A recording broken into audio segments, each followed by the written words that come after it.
Shalom, Bapak Ibu dan Saudara-saudari yang terkasih, jumpa lagi dalam Sikat Sabda Iman Katolik hari Sabtu 18 Februari 2023, hari biasa pekan ke-6. Bacaan dari Injil Markus bab 9 ayat 2-13. Marilah kita siapkan hati dan pikiran kita untuk mendengarkan sabda Tuhan. Semoga Tuhan beserta kita sekarang dan selama-lamanya. Inilah Injil suci menurut Markus. Dimuliakanlah Tuhan. Pada suatu hari Yesus berbicara tentang bagaimana ia akan menderita sengsara. Sesudah itu ia membawa Petrus, Yakobus dan Yohanes dan bersama mereka naik ke sebuah gunung yang tinggi. Di situ mereka sendirian saja. Lalu Yesus berubah rupa di depan mata mereka, dan pakaiannya menjadi sangat putih berkilat-kilat. Tak ada seorang pun di dunia ini yang sanggup mengelantang pakaian seperti itu. Maka tampaklah kepada mereka Elia dan Musa yang sedang berbicara dengan Yesus. Lalu Petrus berkata kepada Yesus, "Rabi, betapa bahagianya kami berada di sini. Baiklah kami dirikan 3 kemah, satu untuk engkau, satu untuk Musa dan satu untuk Elia." Petrus berkata demikian sebab tidak tahu apa yang harus dikatakannya, karena mereka sangat ketakutan. Maka datanglah awan menaungi mereka, dan dari dalam awan itu terdengar suara, "Inilah anakku terkasih, dengarkanlah dia." Dan sekonyong-konyong waktu memandang sekeliling mereka tidak lagi melihat seorang pun kecuali Yesus seorang diri. Pada waktu mereka turun dari gunung itu, Yesus berpesan supaya mereka jangan menceritakan kepada siapapun apa yang telah mereka lihat itu sebelum Anak Manusia bangkit dari antara orang mati. Mereka memegang pesan tadi sambil mempersoalkan di antara mereka apa yang dimaksud dengan bangkit dari antara orang mati. Lalu mereka bertanya kepada Yesus, "Mengapa ahli-ahli Taurat berkata bahwa Elia harus datang dahulu?"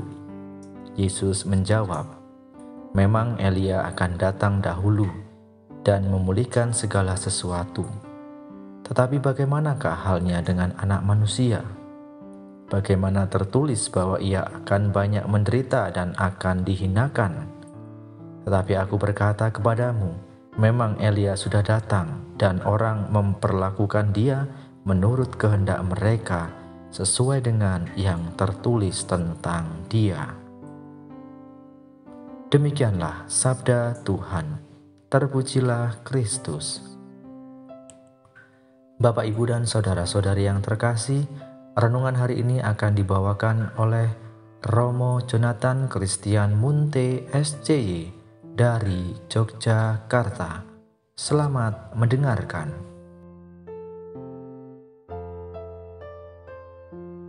Saudara-saudari yang dikasihi Tuhan, selamat pagi, salam sejahtera, dan semoga berkat Tuhan selalu menyertai kita semua. Iman adalah dasar dari segala sesuatu yang kita harapkan dan bukti dari segala sesuatu yang tidak kita lihat.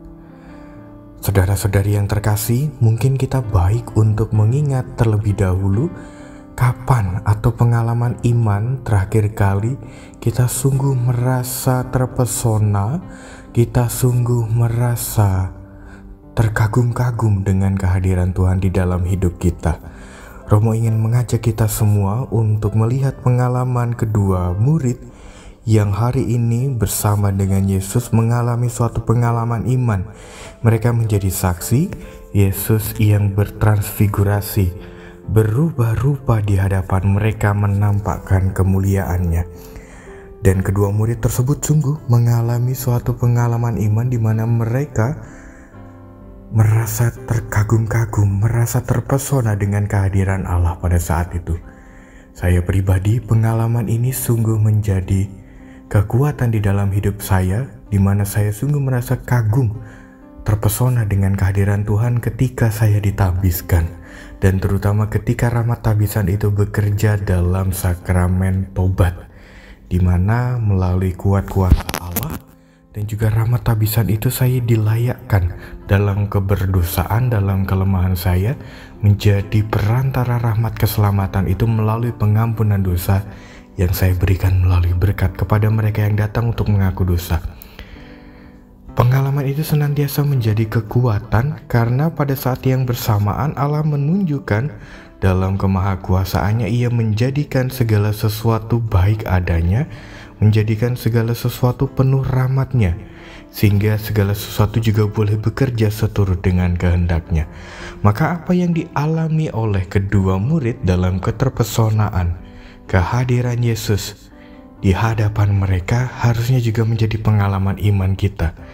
Barangkali kita sangat mudah terpesona, sangat mudah terkagum-kagum dengan hal-hal duniawi, kendaraan yang bagus, rumah yang bagus, HP terbaru, segala sesuatu yang membuat kita merasa bahagia yang mungkin hanya sementara. Tetapi kita patut bertanya di dalam hidup kita masing-masing, kapan terakhir kali itu kita juga sungguh merasa terpesona dengan karya baik Allah di dalam hidup kita? Jangan-jangan kita memang harus seperti para murid yang lain atau orang-orang sejaman Yesus yang baru merasa kagum kalau melihat mukjizat yang sangat luar biasa yang terjadi di hadapan mereka, penyembuhan, membangkitkan orang mati atau segala macam yang menjadikan mereka sangat, oh ini sosok yang luar biasa yang berbeda dengan yang kita temui selama ini di antara orang-orang sejaman kita.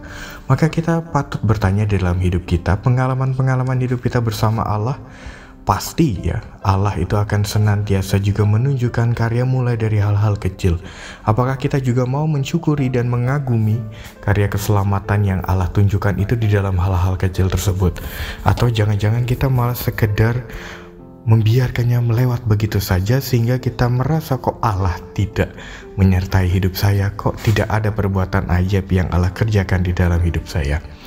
Maka saudara-saudari yang dikasihi Tuhan, pengalaman kedua murid yang hari ini kita dengarkan dalam bacaan Injil mengajak kita semua untuk mulai kembali mensyukuri hal-hal yang membuat kita semakin dekat, semakin mencintai Allah, semakin mengagumi karya besarnya di dalam hidup kita mulai dari hal-hal kecil, sehingga kedepannya kita juga mampu melihat karya-karya besar Allah yang pasti juga bekerja dalam pengalaman-pengalaman kita yang jauh lebih besar. Semoga berkat Allah menyertai kita dalam segala niat dan perjuangan hidup kita hari ini. Kemuliaan kepada Bapa dan Putra dan Roh Kudus seperti pada permulaan, sekarang, selalu, dan sepanjang segala abad. Amin.